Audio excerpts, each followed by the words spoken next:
जय हिंद दोस्तों, हमारे चैनल को सब्सक्राइब करें, लाइक करें। मन में कोई सवाल हो तो हमारे कमेंट बॉक्स में कमेंट करके पूछ सकते हैं। तो चलिए रुक करते हैं खबर की तरफ। Kannauj breaking news. निकाय चुनाव को लेकर सपा सुप्रीमो अखिलेश यादव का बड़ा बयान। निकाय चुनाव में समाजवादी पार्टी पूरी तरीके से तैयार है। अखिलेश, इस बार निकाय चुनाव में समाजवादी पार्टी का अच्छा प्रदर्शन होगा। अखिलेश, जहां जहां बीजेपी के मेयर थे वहां ज्यादा डेंगू फैला। अखिलेश, ये लोग आंकड़े छिपाते रहे। अखिलेश, लोग गंदगी की बीमारी से जान खो दिए। अखिलेश, जल्द ही निकाय चुनाव के प्रत्याशी घोषित करेगी सपा। अखिलेश, नगर पालिका अध्यक्ष व मेयर का चुनाव पार्टी सिंबल से लड़ाएगी सपा। अखिलेश, फर्रुखाबाद से उत्तर प्रदेश प्रभारी जुल्फिकार खान की रिपोर्ट। जय हिंद।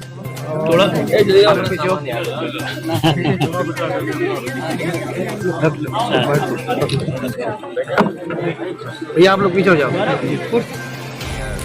नगर पालिका के अध्यक्ष सिंबल दिया। आप भी कूड़े से प्रदेश को बचाएं।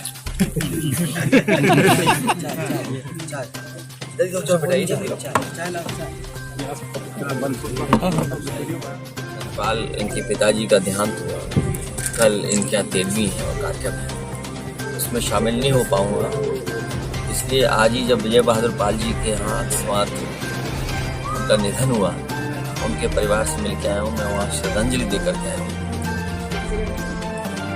ये भी हमारी पार्टी के बहुत पुराने कार्यकर्ता है, परिवार बहुत पुराना जुड़ा है, इसलिए मैं परिवार के रूप में शामिल होने आया हूँ।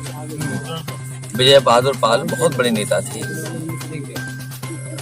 उनका देहांत, उनका न रहना हमारे लिए बहुत दुखद है। और इस परिवार में भी जहाँ है, पिता कितनी भी उम्र हो, पिता जब रहते तो कोई ना कोई साया सहारा या लगता है कि कोई ऊपर है, लेकिन अब वो नहीं है।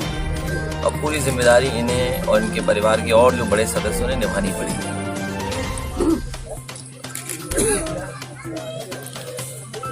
ये तो मैं इन परिवार के लोगों से मेरा और कन्नौज जब भी मौका मिलता है कहीं ना कहीं कार्यक्रम में शामिल होते हैं।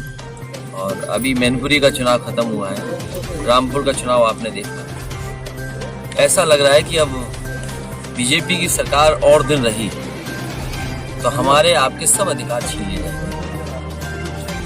और अधिकार जो हमें बाबा साहब भीमराव अम्बेडकर जी ने दिया, एक वोट का, भारतीय जनता पार्टी रही तो वो अधिकार छीन जाएंगे आपके। इसलिए मैं सभी लोगों से कहूँगा, जो लोकतंत्र को बचाना चाहते हैं, लोकतंत्र में संविधान बचाना चाहते हैं, और उस संविधान को जो बाबा साहब भीमराव अम्बेडकर जी ने दिया, और उन सिद्धांतों को बचाना चाहते हैं जो डॉक्टर रामानंद लोहिया ने दिया, वो सब एक होकर के भारतीय जनता पार्टी को हटाने में लग जाए।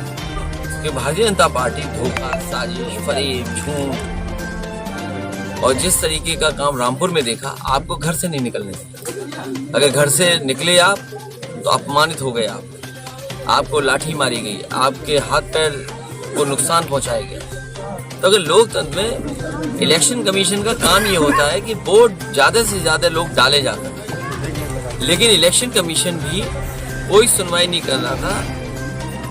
पूरा प्रशासन, शासन इस बात के लिए लगा था कि वोट लोग न डाल पाए। तो जहां लोकतंत्र मजबूत होगा वोट डालने से, और ये सरकारें साजिश कर रही हैं कि वोट न डाला जाए। भैया आपका फोन नहीं डीएम ने उठाया था आप? नहीं, वो एक बहुत पुरानी बात हो गई। क्या फोन उठाएंगे डीएम? मैनपुरी की जनता ने जिता दिया, अब उनका फोन उठाएं, वो हमारा ना उठाए, वो किसी का नहीं उठा रहे थे।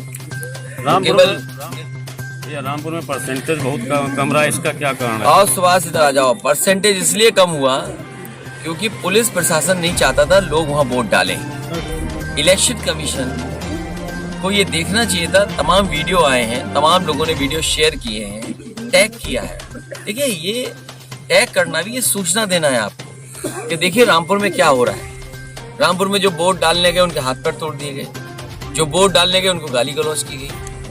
वोट डालने न जाओ इसके लिए प्रशासन लगा रहा। जितने वोट नहीं, उससे ज्यादा तो शासन प्रशासन और सख्ती लगाई गई थी। तो इसीलिए मैंने कहा जो लोग लोकतंत्र बचाना चाहते हैं, संविधान बचाना चाहते हैं, बाबा साहब भीमराव अम्बेडकर जी के सिद्धांतों को बचाना चाहते हैं, डॉक्टर लोहिया का रास्ता बचाना चाहते हैं, वो सब एक हों और भारतीय जनता पार्टी को उत्तर प्रदेश और देश से हटाएं। ये निकाय चुनाव है, उसको लेके क्या तैयारी है? निकाय चुनाव में समाजवादी पार्टी पूरी तैयार है और इस बार निकाय चुनाव में समाजवादी पार्टी का अच्छा प्रदर्शन होगा, क्योंकि सबसे बड़ा सवाल ये है, जितनी भी बड़ी संस्थाएं हैं या नगर निकाय में जो भी ज्यादातर हैं, अगर बड़े बड़े शहरों में हम देखेंगे तो बीजेपी काबिज है। और जितने बड़े शहरों में आखिर आपको मेयर किस लिए जिताया गया? कूड़ा सफाई के लिए। आपको मेयर किस लिए बनाया गया? नाली साफ कराने के लिए। जहां जहां बीजेपी के मेयर थे वहां ज्यादा डेंगू फैला। आप पूरा आंकड़े निकलवा लीजिए, आंकड़े छिपाते रही लोग। जहां जहां कूड़ा ज्यादा था, जहां जहां नालियां ज्यादा थी, गंदी थी नालियां, जहां सीवरेज सिस्टम नहीं बेहतर किया, ये माँ गंगा बगल में बह रही है, इसको सफाई का वादा किया था नहीं किया था? आप इस गंगा माँ के किनारे दोनों तरफ चले जाओ, बताओ नाले खुले बह रहे हैं कि नहीं बह रहे हैं? तो जहां डेंगू हुआ वहां समझ लेना बीजेपी का मेयर है या बीजेपी का नगर पालिका अध्यक्ष है। तो जनता देख रही है कि जब आप डीजल पेट्रोल में सेस ले रहे कूड़े करकट के लिए, तो आपने क्या सफाई की है? लोग बीमारी से, गंदगी की बीमारी से जान खो दी। टिकट का ऐलान कब तक होगा? कुछ अब उस समय आएगा, उसमें हो जाएगा। हमारी पार्टी की कमेटी बनी हुई है, सिंबल अलॉट हो बाकायदा कमेटियां पहले बनाई गई थी और निर्देश ये थे कि पार्टी के संगठन के लोग जो ठीक समझते हैं तुरंत अपने प्रस्ताव भेज दें, क्योंकि उस समय आरक्षण नहीं था, अब आरक्षण आया है। तो मैं समझता हूँ पार्टी के संगठन के लोग जो इकाइयां हैं वो बहुत जल्दी, जो जिम्मेदार नेता है, जल्दी से सुझाव अपने भेज देंगे। पिछली बार की तरह सिंबल अलॉट होगा या समर्थन वाली बात? सिंबल होगा, जहाँ परिस्थितियां राजनीति में जैसी हों और सिंबल ही दिया जाएगा।